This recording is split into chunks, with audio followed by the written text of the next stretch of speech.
Pourquoi devoir activer son cerveau?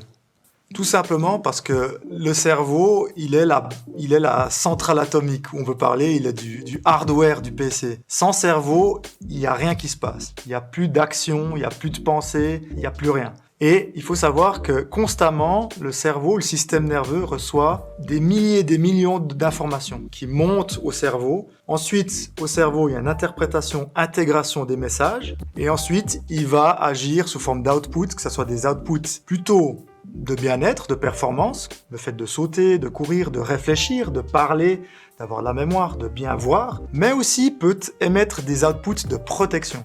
Et là, on peut parler de douleur chronique, on peut parler d'anxiété, que ce soit au niveau émotionnel, on peut parler de rigidité, de manque de cardio, etc., etc.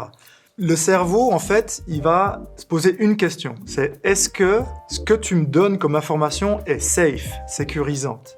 Si ça l'est, lui, il va interpréter ça comme OK, et il va pouvoir émettre ce qu'on a à la base voulu faire. Si maintenant le cerveau reçoit des informations erronées ou pas précises ou mauvaises, il va pas se sentir rassuré.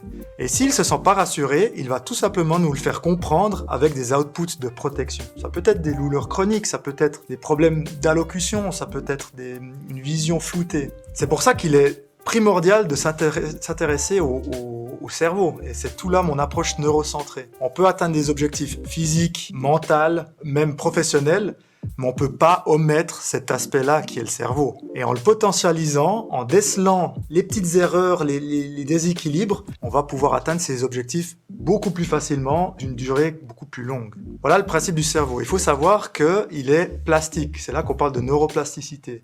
Tout ce qu'on lui donne comme message, plus ça se fait régulièrement, plus c'est simple pour lui à créer les connexions. Donc le cerveau, il est un peu paresseux.